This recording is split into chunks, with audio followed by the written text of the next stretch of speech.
It's the Ross Tucker Football Podcast.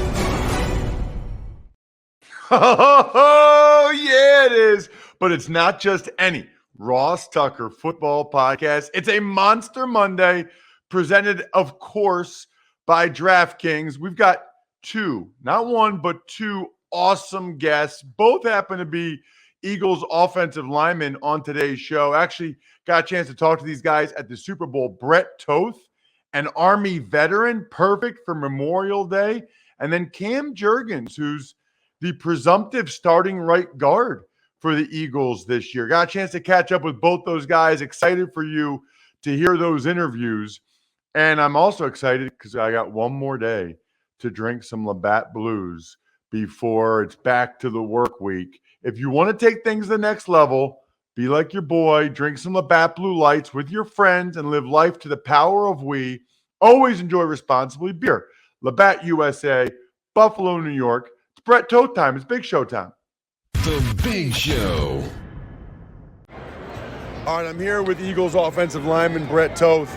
Brett, I want to start with how you got to Army in the first place, because you were actually the first guy from West Point to make the NFL. It feels like in a long time, and now there's been a bunch of guys after that.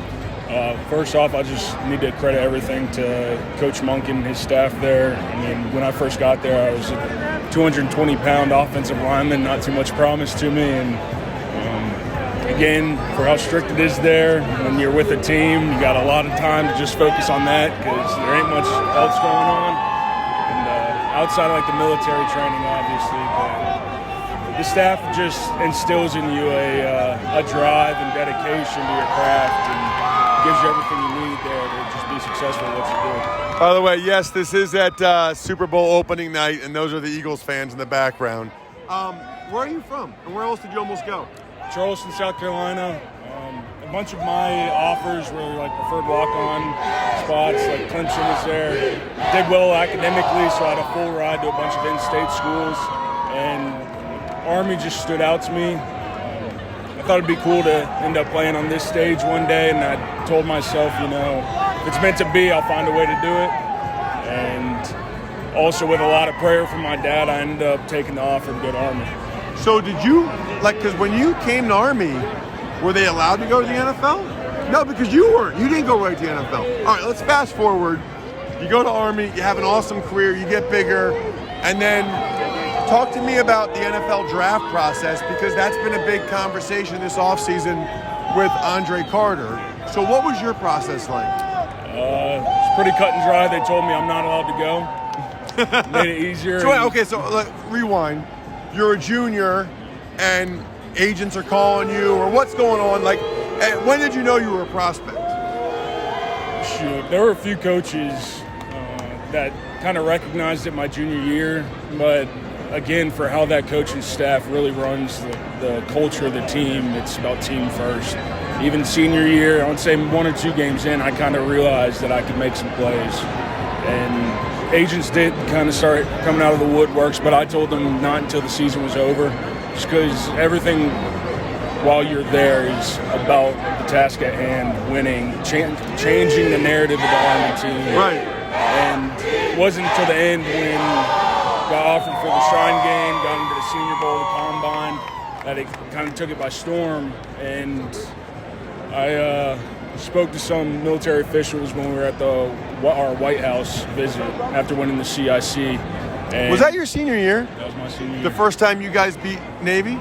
First time we beat Navy and Air Force since 1996. But was that your junior or senior? Junior year was when we broke the streak against Navy. Okay. Senior was the That CIC. was the first Army-Navy game I was at. I was on sideline, and I was supposed to interview Monken after the game, and all the cadets, it was nuts. I remember being in the tunnel with you guys, and you were all going crazy. It was awesome. Okay, then senior year, you win the CIC, you go to meet the president. And it just kind of made it known there that, again, athletes weren't able to go pro. So I also talked to Villanueva about that because he had the same policy while he was there, and he made it happen after 5 years of service and again what he's done for this country. So I didn't know that. Villanueva put in the full 5. Full 5. And then had a long career. Yeah. So his NFL career could have been crazy long. long. Been longer, yeah. Wow, okay, so keep going. And spoke to him about it, and he said, you know, the world works in mysterious ways. Everything's got a reason. And he mentioned finding his wife during his tenure in the Army. Oh, wow. Fast forward 2 years, I find my wife while. Okay, so senior year, though, you talk to the president, you go to the Senior Bowl, but it's still a no. Yes, still a no. And you have to do 5 years or 2? Like, what are you told at that point? So everyone says 5 years, but it was kind of behind closed door discussions, 2 years, and then a UQR, which unqualified resignation is you end up paying back the 3 years of service, and even that isn't right to both the people that are wanting to serve as well as the So wait, you do 2 years and then you have to pay back 3? Yes. Wow. Okay.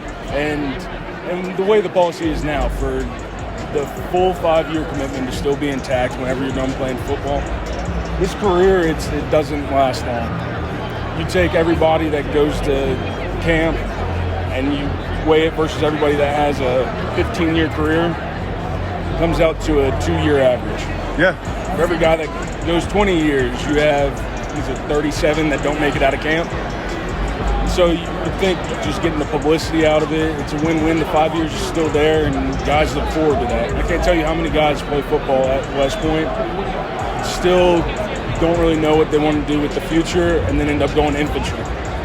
Right. The hardest of the hard. And they flips them. It's because guys recognize the team aspect of the military. And those are the guys that they want to be around, the ones that push themselves. Okay, so you were in the military for how long? 2 years. So you did the 2? Yes. Did you have to pay back the 3 years? No. Secretary McCarthy was the Secretary of the Army, and it was his initiative to where he believed in just kind of the advertisement that comes out of it, just But when I do the preseason games, Brett, and I talk about guys like you or Elijah Riley, you can't pay for that. Yeah. Like, I literally am saying, check out the right tackle, Brett Toth. Like, how awesome is this that he could go to West Point, he's going to serve his country, but first he gets to do this. Like, because I try to stay out of it because I do the Army games on TV, but they should want the best of the best. You see the viewership numbers and they don't lie. Right. Exactly. And it's even crazier because for every sport that's in the Olympics, you can go to the world-class athlete program. If I decided to play rugby, I could do it. I go off to Denver and I am a part of the world-class athlete program and can compete during my military time. But because football is not an Olympic sport, it's the one reason why guys look at it differently. So having done the Army games the last 4 or 5 years, I've done every game Andre played in, and I'm thrilled for him that he has this opportunity, but I wonder how it affects recruiting, and I wonder, I feel bad for, I guess, the freshmen and sophomores that thought that they were going to have that opportunity that might not now. For me, it's always been making sure it's the right guy that represents both the academy as well as the Army as a whole.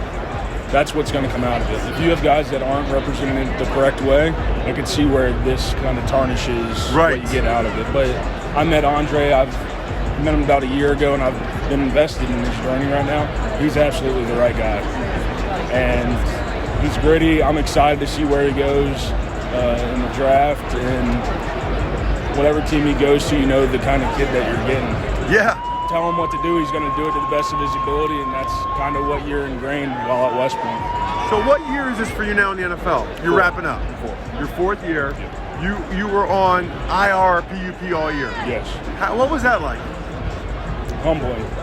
Humbling, and you're really grateful for the guys around you. Again, you're at an event like this, and I recognize I didn't play a snap this year, but what I am able to do is, if you're not the guy, do whatever you can for the guy. Whatever the starters, the guys that are out there busting their ass every day need, I'm there to help them, help the coaching staff, been to every meeting, just being involved, be where your feet are, and learning as much as you can for the next time that you do get to go on the field. And Brett, you can play all 5, right? Yes. Okay, that was my deal. I think I got, in regular season or preseason, I got time at all 5. When you were last playing, did you start the last game at center? No. Against the Cowboys? Kelsey did. He still got the streak going. Oh, you played the second play or something? Yeah. Okay. That stinks that doesn't count as a start for you. But, I mean, so do you have an official NFL start or no? Yes, I do. 2 years ago against Washington in the last game, right tackle. Okay, at right tackle. So that's awesome. Do you have a favorite position? Center. Center? It's fun. It's a lot more above the shoulders action going on, and I don't know, you got to command the entire thing, and your teammates trust you with a lot, and you've got to put them in the right situation on every play. So what makes Stoutland so good? By the way, that's the Eagles offensive line coach. No off days, no off plays. The difference between him is it doesn't matter where you are on the depth chart. You be a guy that just showed up for your first day on practice squad, he's going to get after you. I watch him even in like pregame warmups.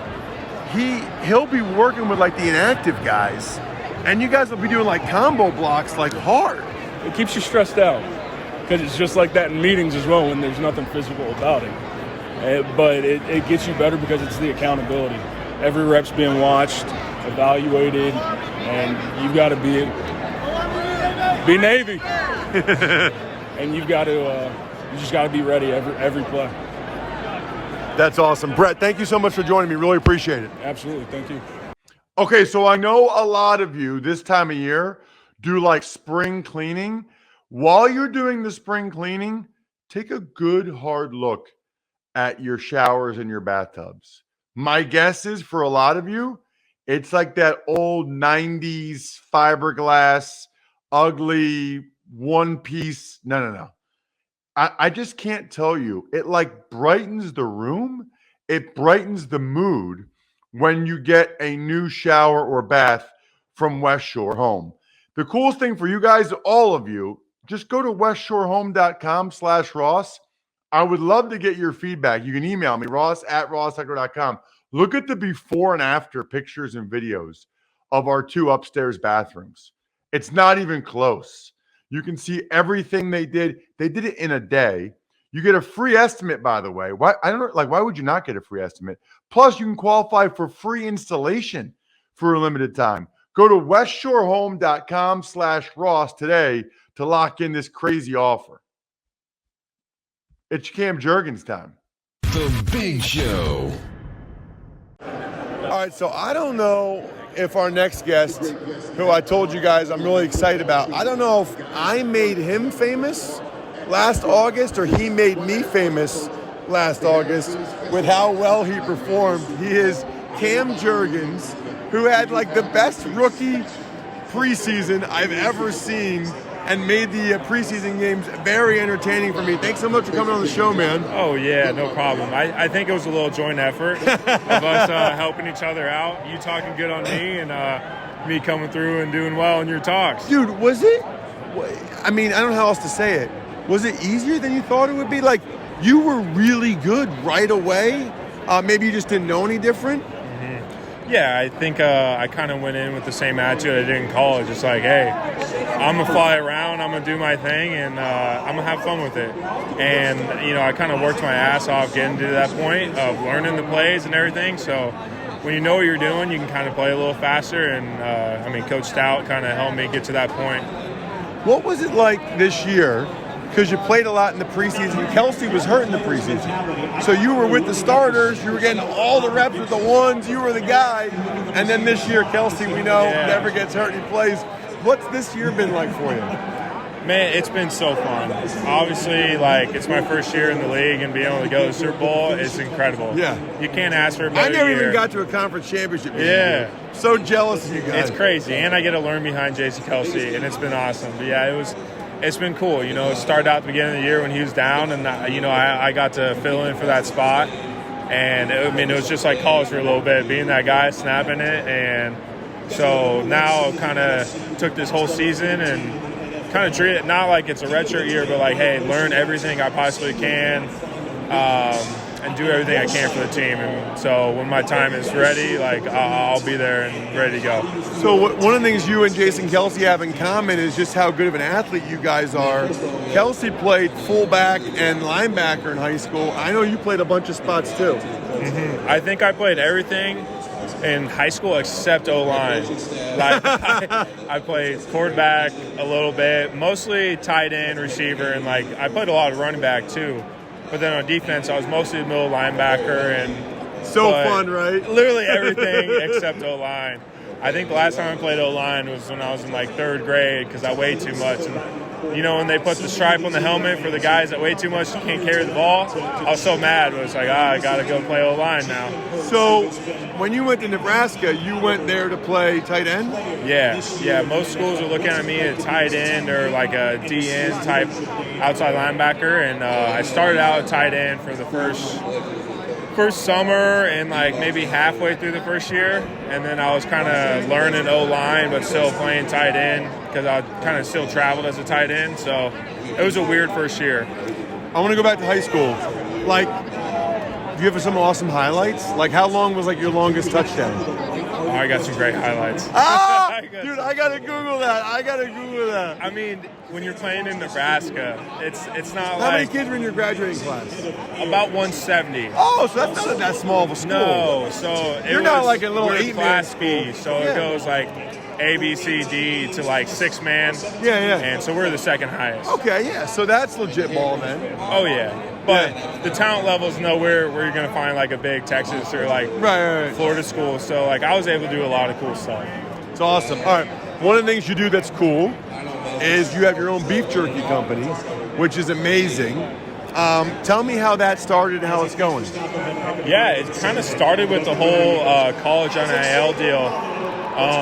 They got Isaac up there. Let's go. It started in college.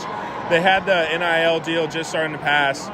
And so Nebraska came out and made us like logos and stuff, and they asked me like, do you have a nickname or a logo you want to use? And I'm like, well, everybody calls me Beef Jerky. And so like, all right, well, we'll try to do something in the bowl. So I sent them some like pictures and stuff, and they made me a cool logo. And my mom and Nebraska made you a logo. Yeah, Nebraska made me a logo.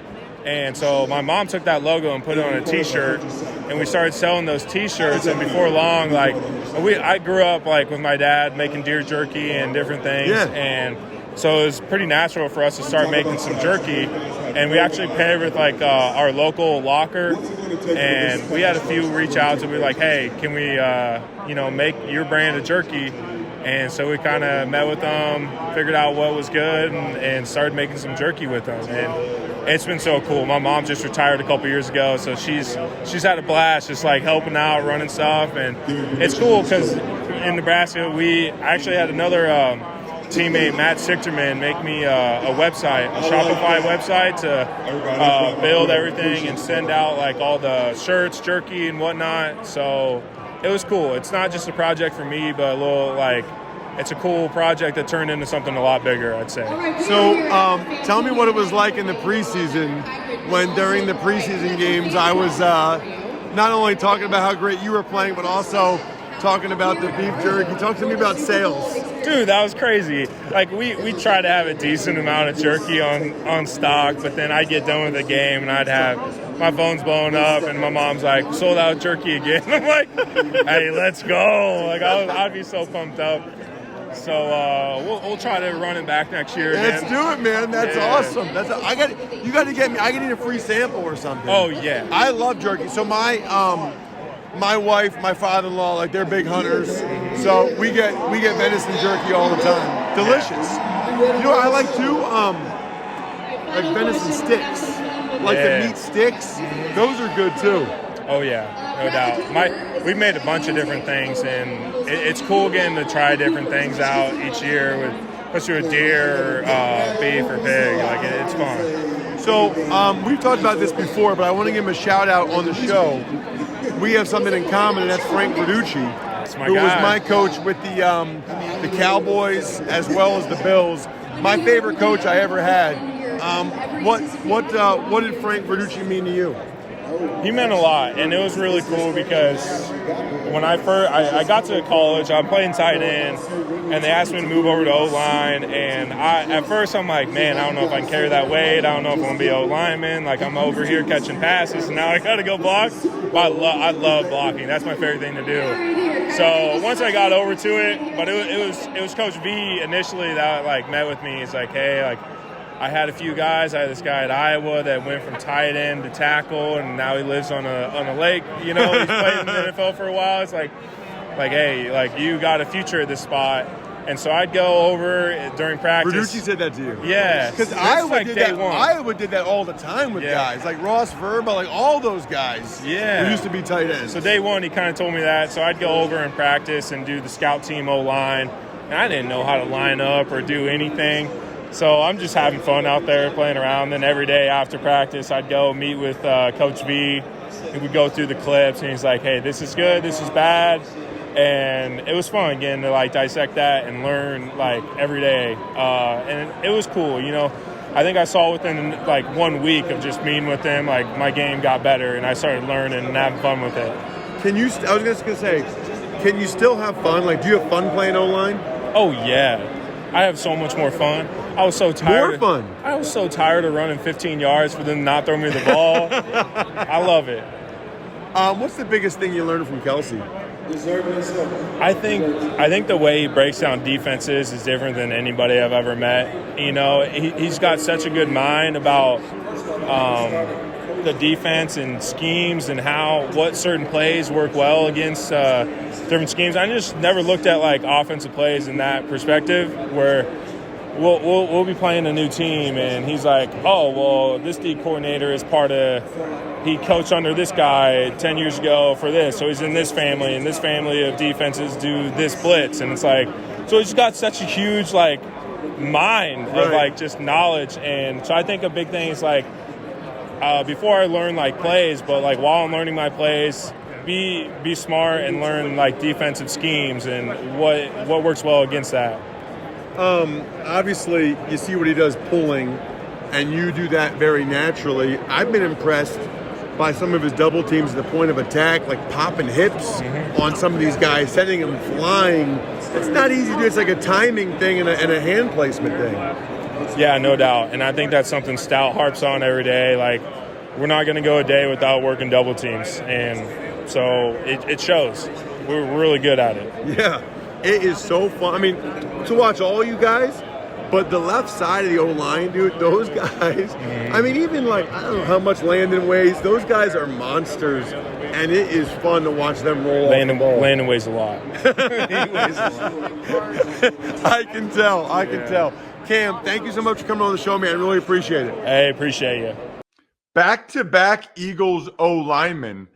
Obviously, those guys are available at the Super Bowl, which makes it easier, but just good guys. I could talk to O-linemen every day. We could change the show to the Ross Tucker O-line podcast. I don't know if that would do as well. Speaking of doing as well, did you guys hear there's a new streaming service called Max? It's awesome.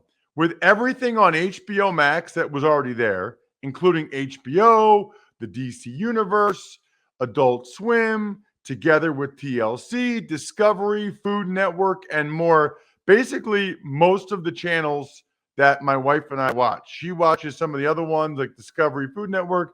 I'm more on the HBO, DC Universe side. Max has some of the best content out there. Literally something for everyone, all four of us in my household. Max is where we all win. Max, the one to watch. Subscription required. Visit max.com. Tuck's Takes. All right, Ross, we'll start with Raiders quarterback Jimmy Garoppolo had foot surgery shortly after signing with the team. Bad. I mean, they will downplay it, Jack, but you get rid of Derek Carr to bring in Jimmy G, and then after you agree to a contract, then you realize his foot didn't heal properly and he needs surgery and might not be able to throw and participate with his new teammates until training camp. Not a lot has gone right for the Raiders under this regime. I mean, let's just call it the way it is. A couple kicker news. Jaguars signed Brandon McManus and then trade Riley Patterson to the Lions for a late draft choice. Well, so look, I mean, obviously the Jags thought McManus was an upgrade over Patterson, bigger leg, although how do you know when he's in Denver, I guess? And then the Lions said, no, don't cut him. We'll take him here in Detroit. Patriots lose 2 OTAs for violation of offseason rules, and they also signed tight end Anthony Fursker. Evidently, Belichick was fined $50,000 as well. Supposedly, they had a mandatory meeting, or it was perceived to be a mandatory meeting that you're not allowed to in the offseason. And then Anthony Fursker, Harvard guy. Harvard had a lot of good tight ends coming out. the last few days. Make sure you check out today's college draft podcast too, by the way. Other than that, I think we're done here. Thanks for listening to the Ross Tucker Football Podcast. Make sure to also subscribe to the Fantasy Feast, Even Money, Business of Sports, and College Draft. All available at Apple Podcasts, rosstucker.com, or wherever podcasts can be found. Oh, how I roll. I give out some shout outs at the end of every show to listener-owned businesses, or maybe with youtube.com/Ross Tucker NFL rolling. Maybe it's video-owned, listener-owned business? Viewing-owned businesses? I don't know. Viewer-owned businesses. That wasn't that hard. MyFrontPageStory.com is the bomb. You got anybody you know that has an anniversary coming up, or maybe your anniversary for your SIG-O? Or how about just the best Father's Day gift ever? Lock it in now. MyFrontPageStory.com. Then you got Delicious Pizza Boy Brewing, Sporticulture, HumanHeadNYC.com, HumanHead Vinyl Records, SteakhouseSports.com, Go-Bengals.com, Evergreen Economics, BackOfficeScheduler.com. Now I think we're done here. Definitely check out the College Draft Podcast today. The NFC West draft choices is what we're going to do. Should be awesome. Now we're done here, Jack.